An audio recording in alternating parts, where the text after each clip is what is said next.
Bismillahirrahmanirrahim. Assalamualaikum warahmatullahi wabarakatuh.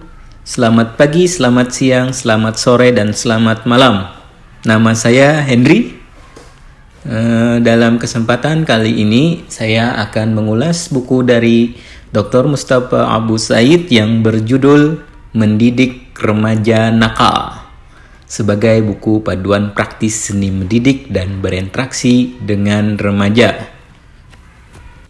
Dalam buku ini, si penulis berusaha menjanjikan tema remaja dengan penjelasan yang sederhana dan jelas, jauh dari teori dengan cara yang mudah dipahami dan dipraktekkan dalam pendidikan maupun di keluarga. Tujuan tertulisnya buku ini sebagaimana yang disampaikan si penulis, yaitu membentuk pemahaman yang benar dan praktis disertai sikap positif dalam memandang masa remaja, memperbaiki hubungan antara pendidik dan para pendidik sehingga mampu membantu untuk mengatasi sebagian masalah dan konflik para remaja, dan membangun kepercayaan di antara pihak-pihak yang terlibat dalam proses pendidikan remaja merupakan dasar yang penting dalam pendidikan yang positif. Karena masa remaja adalah masa yang alamiah, maka setiap orang pasti merasakan masa remaja. Masa remaja adalah masa yang sangat menentukan masa depan di kehidupan manusia. Tugas kita sebagai orang tua maupun para pendidik yaitu mendampingi remaja saat mereka berubah dari usia anak-anak yang labil dan negatif menjadi fase orang yang dewasa yang penuh tanggung jawab, namun dengan bertahap serta dengan cara yang baik. Karena kita sebagai orang tua, ya kita pernah remaja, maka kita akan mengambil pelajaran dari masa lalu kita untuk mewujudkan masa depan yang lebih baik lagi bagi anak-anak kita.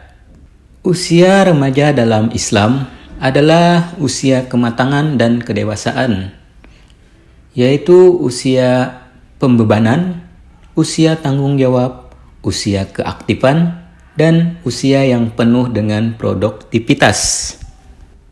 Di dalam buku ini ada 5 bagian pembelajaran yang bisa kita pelajari. Yang pertama yaitu kita bisa belajar tentang remaja yang harus diketahui. Jadi apa yang dimaksud remaja? Apa pengertian remaja? Apa perbedaan antara remaja dan balik? Pengertian usia remaja dalam Islam, mengetahui masalah-masalah yang mengiringi usia remaja, dan masih banyak lagi. Mendidik remaja dengan cara yang keras akan menghancurkan kepribadiannya.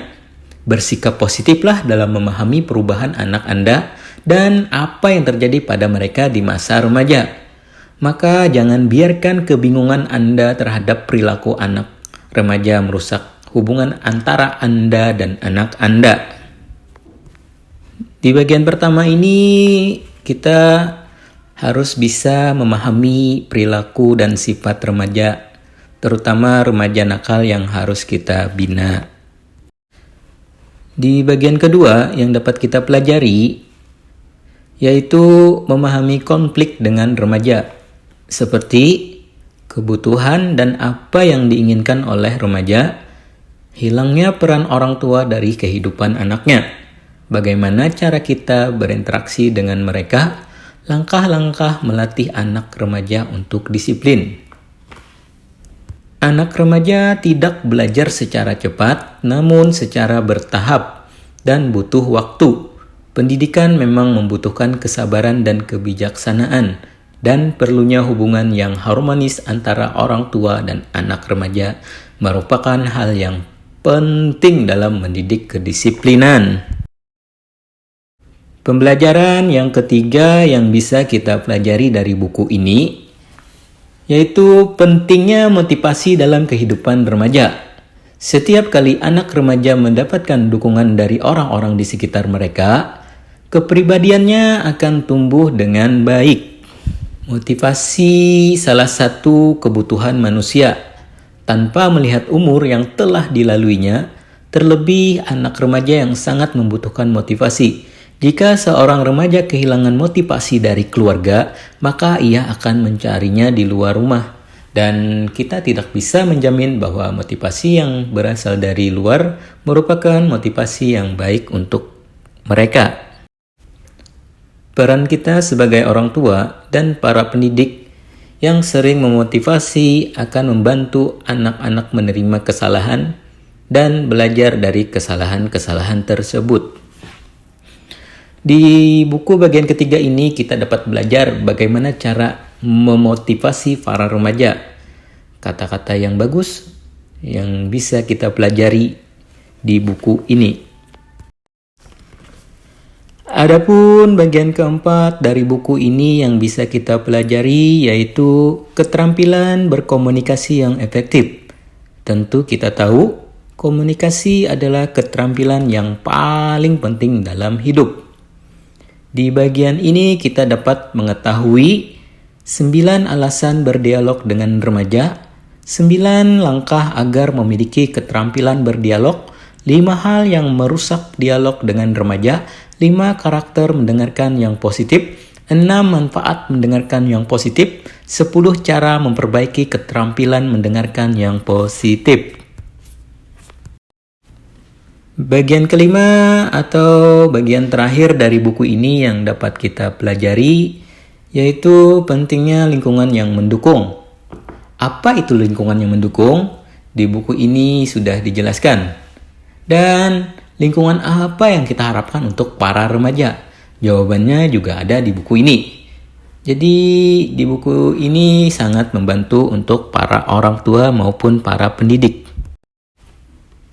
Dari buku ini kita banyak mendapatkan manfaat untuk mendidik para anak-anak maupun para remaja dan menghilangkan kesan negatif terhadap remaja sehingga kita menerima anak remaja sesuai umurnya, labilnya, maupun sifatnya.